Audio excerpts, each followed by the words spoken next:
So Olivia, what did you get up to last night? I just ended up doing a bunch of work. Well, that's funny because the USC baseball team did a bunch of work as well, and we'll tell you about it because Sports Scene starts now. Welcome to Sports Scene. It's a busy week in USC sports. I'm Anthony Ciardelli. And I'm Olivia Sandusky, and we're here to tell you all about it.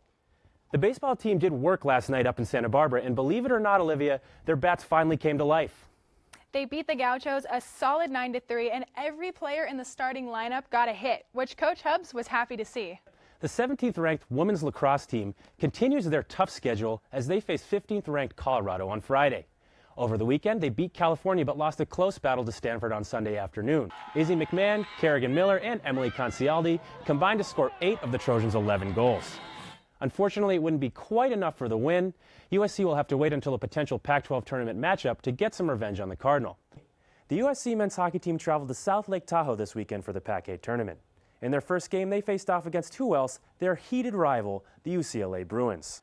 The Trojans scored first on senior forward Jack Deanna's one-timer with just under 3 minutes remaining in the first period. Midway through the second period, Deanna completed the hack trick by bringing the lead to 3-1.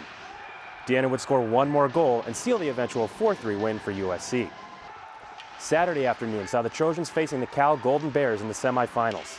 The Golden Bears carried the play for the first period and a half, extending their lead to 2-0 on this end-to-end rush by Jeffrey Chen.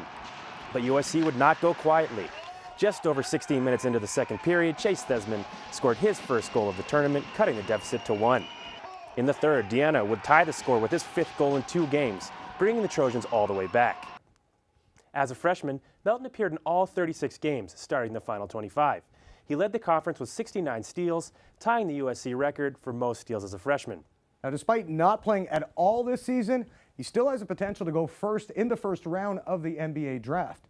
Melton's teammates got back on track after losing 3 straight by beating Oregon and Oregon State last week, but it did come at a cost. Junior Benny Boatwright injured his left knee after this collision with Ducks forward Paul White. I'm here with Jenna Belton and Joe Kramer of the USC beach volleyball team. We're here to play a quick game called Ask an Athlete. So I'm going to ask you guys both rapid-fire questions for a minute and a half. If you think the answer is you, hold up your sign. If you think the answer is the other person, hold up their sign. All right, going to put 60 seconds on the clock. Here we go. All right, first things first. Who is the better driver between you two? Yeah, all right, both in agreement. Had a little bit of a scary episode, have we? And speaking of lacrosse being a full-time job, it's really also a full family affair for you guys. So you're following your older sister coming to USC. What's that like? It's pretty funny. I mean, a lot of people have said that me and her play completely different ways.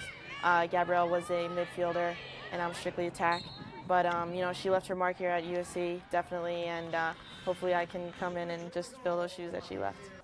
And this being your senior season, coming up in your last 2 regular season games in the Pac-12 tournament, what's been your favorite moment here playing at USC? I would say that my favorite moment is just seeing how we've grown as a unit. Yeah, I hate to be the negative Nancy again, but unfortunately, I don't think they're going to qualify for the NCAA tournament. They either have to win the Pac-12, which they're really not in position to do right now, or get an at-large bid. Usually there's 2 to 4 of them. They're currently in the bottom half of the Pac-12 standings, and considering the competition they have to face, I don't think it's likely. If they do go on a run and really beat some of those good teams, I think there's a chance, but I think you got to wait for next season. Next season, I think they're really going to have a breakout year with a lot of young players coming of age. They still have their core players, so I think it's looking good for next season, not this season.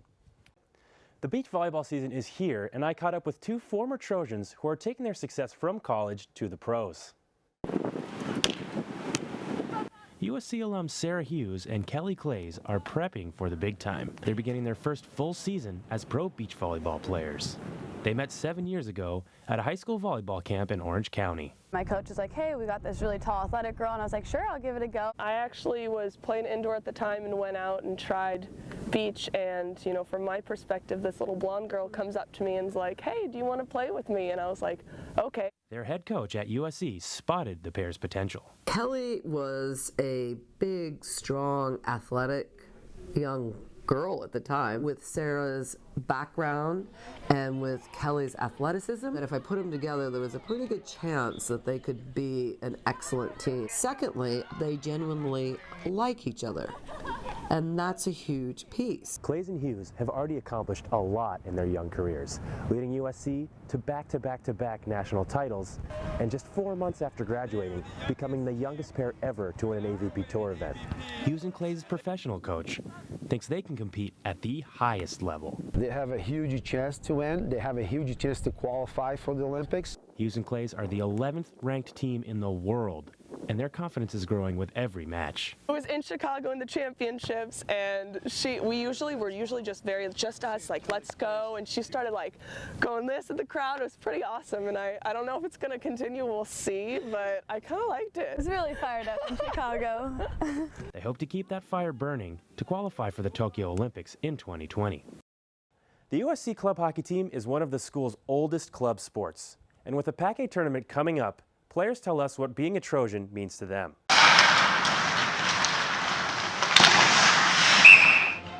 You might not know it, but USC has a hockey team that has existed since 1924. Team captain Jack Deanna has played on the team for 4 years. He is proud to represent his school on the ice. Club hockey is really important to me here. I'm blessed to wear these colors. I'm a third-generation Trojan. My grandfather went here, my mom, all my uncles went here. Senior Travis Schwartz has been on the team as long as Deanna has. He says that students need the occasional reminder that USC has a hockey team. We have a shirt that says USC has an ice hockey team, question mark on the front, and then on the back it's like lists off all the awards we've won. So I guess it's pretty well known that no one really knows that we have a team. The team's club hockey status presents challenges, like long commutes to practices and home games. USC plays its home games here at the rinks at Anaheim, which is over an hour drive away from campus. Nevertheless, they played here for over 20 years. In spite of the distance, USC hockey has loyal fans. I've been a fan of USC for about 10 years now. I've wanted to go here since I was little, and I've been supporting here ever since. With the Pac-8 tournament fast approaching, the end of the season is bittersweet for Deanna and his teammates. It's been the greatest experience I've had at the school, and it's just been an all-around amazing experience, getting coached, getting better, and getting to know guys that I'm going to have lifelong friendships with. For Annenberg Media, I'm Anthony Ciardelli.